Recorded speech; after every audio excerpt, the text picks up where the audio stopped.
Credit scores range between 300 and 850 points.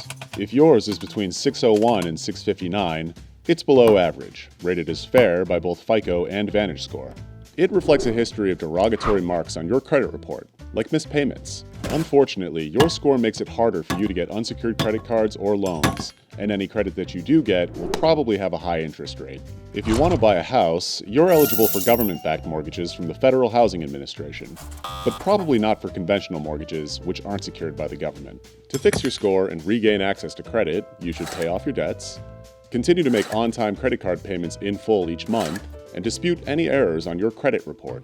To check for errors, go to annualcreditreport.com to request yours once a year for free from the 3 main credit bureaus: Experian, Equifax, and TransUnion. If you're struggling to pay off correctly reported debts, contact a nonprofit credit counselor to get help. Just make sure they're legitimate and affordable. It'll probably take between 16 months and 7 years for your score to fully recover.